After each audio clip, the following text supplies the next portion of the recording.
Good morning guys. So ito guys yung bearing na sinasabi ko sa inyo na kailangan nating tanggalin.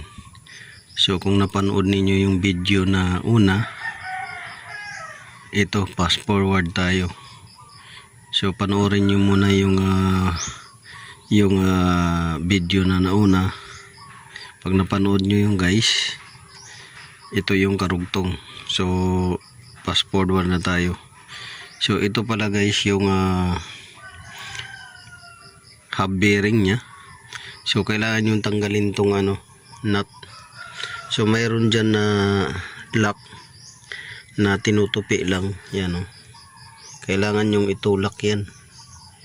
Pag naitulak nyo, kuha kayo ng 30 na sakit ito at ikotin nyo pa kaliwa. So ito siya, naluwagan na natin. So yan. So tanggalin natin to nut. So sa Suzuki to, Mazda, parehas lang yan. Ngayon kung nakikita ninyo yung outer bearing, yan yung may diferensya. Yung outer bearing na yan, kita nyo puro kalawang na, puro kalawang, tuyong tuyo na siya. Yan o, puro kalawang na siya, tuyong tuyo na, wala nang kalaman-laman na grasa, kalawang. So yan yung nakakasira sa bearing, itong kalawang na yan, kasi prone siya sa basa. Pag nababasa, pumapasok yan. So pagka hinugot natin to, yan yung itsura ng spindle niya na yung shaft.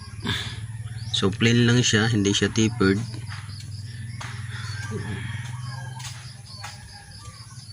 Plain lang siya, hindi siya tapered. So ito, bago nyo matanggal yung na yun, hub bearing, so tatanggalin niyo muna yung caliper, tapos sit aside nyo doon yan. Tapos ito, tinanggal ko lang yan, bolt dyan sa ball joint, lower ball joint, just in case na kailangan tanggalin, kasi sumikip na yun bala ko buo tanggalin, pamasin siya pa, buti ka mo nadala sa tiyagaan.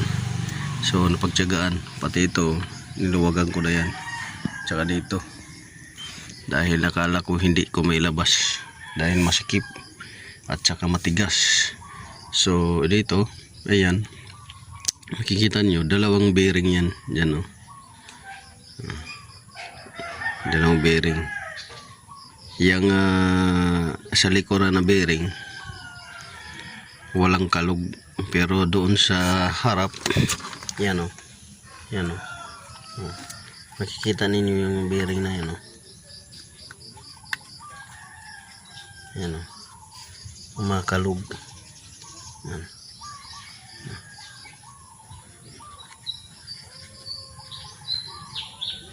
Yan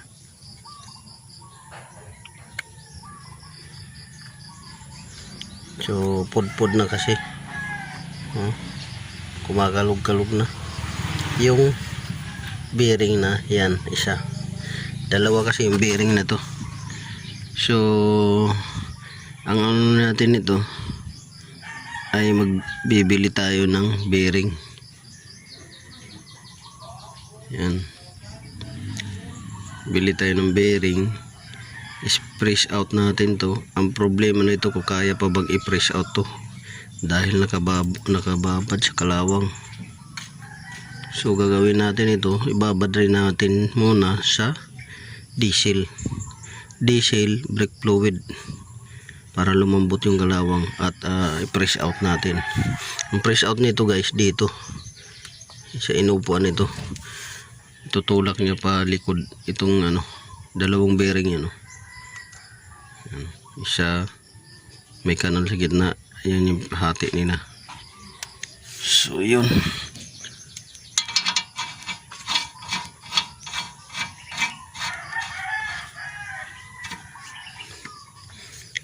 so lilinisan muna natin to, tapos pag panglinis lang nito guys ay diesel at saka brake fluid para lumambot yung kalawang at humiwalay. So yan ang ano, ayan oh. Inikot-ikot ko sa harap na bearing, hindi sumasama yung ano likod dahil dalawa yan sila guys. Tapos ito, yan yung sa likod. Yan. Ano. Hanggang dito yan. Ang problema nito kung hindi mabiyak to. Yan oh. Kasi yan oh.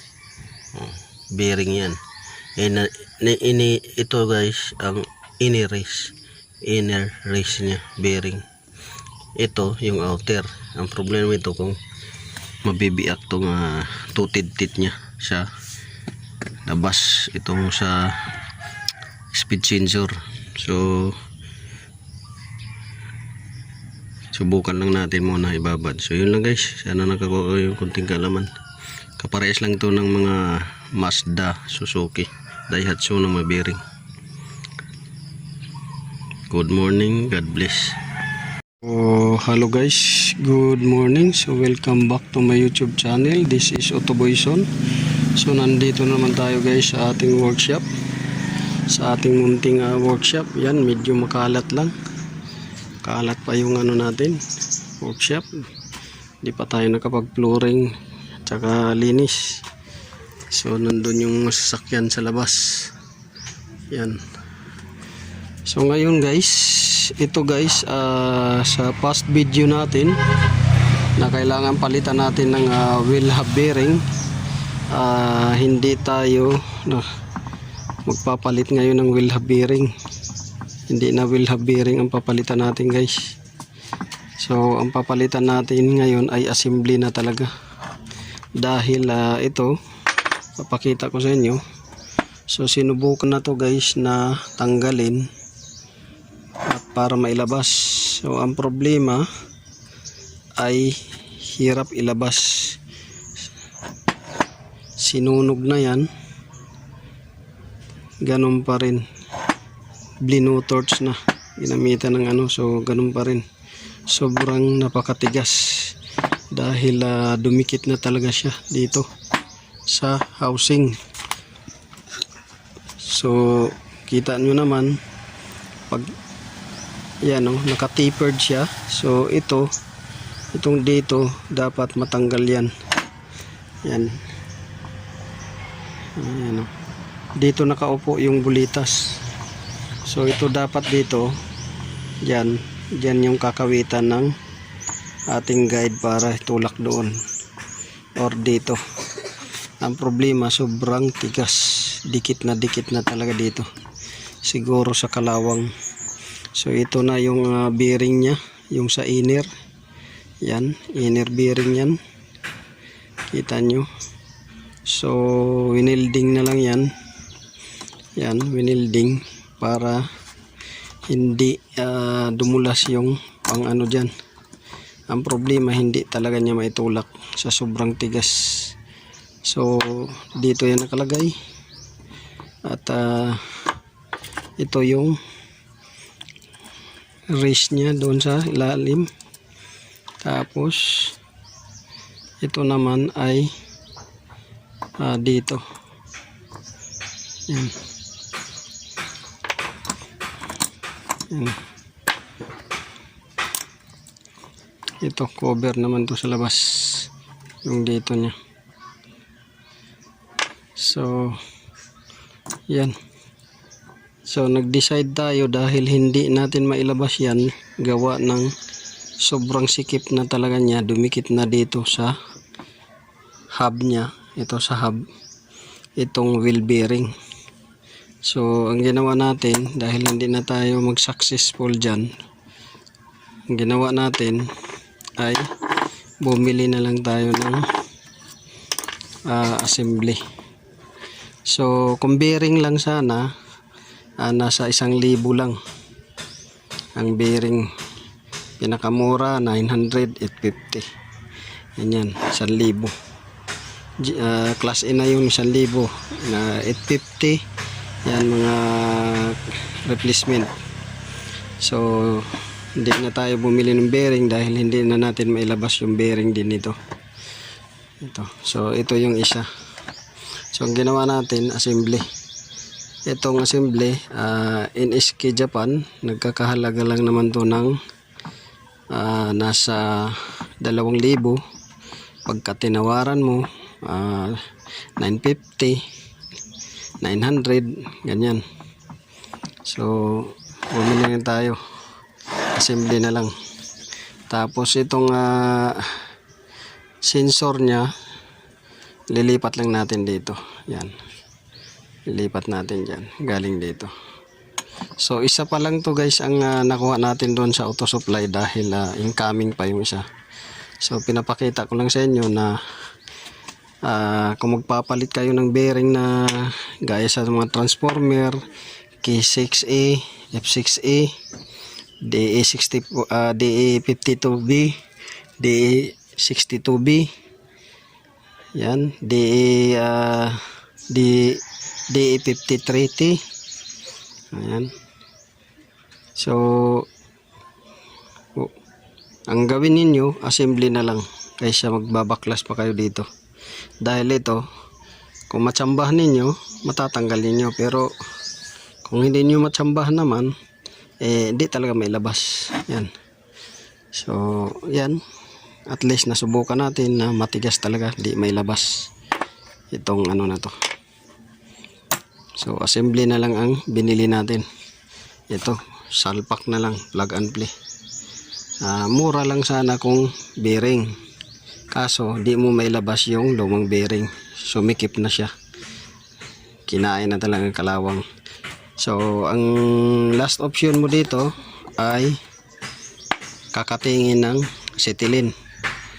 Pagkating ng acetylene, mahirap din, baka matamaan mo yung surface ng hub.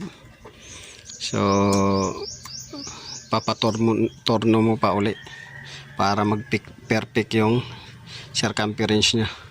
So kung dito bearing lang sana, mga 1,000 lang, dito nagiging 2,000 kasama na to. So yun lang may share ko sa inyo guys. So isasalpak na natin. So ayan guys, naikabit na natin. Yan, naikabit na natin.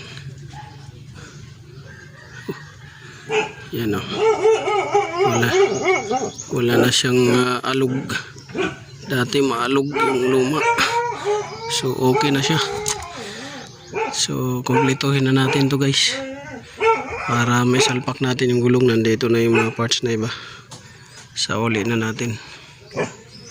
So huwag niyong kalimutan lagyan ng grasa dito, tsaka yung pagsasalpakan nito. Yan. So ayan guys, naikabit na natin. So huwag niyong kalimutan to lagyan ng grasa. Huwag niyong kalimutan lagyan ng grasa yan. Yan, kailangan may grasa yan. Yan, para hindi magingay.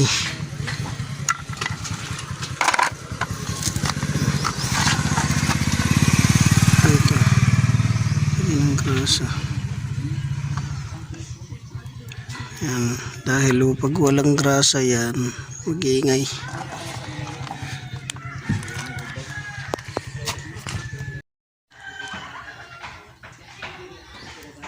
So ayan guys, naikabit na natin yung bearing.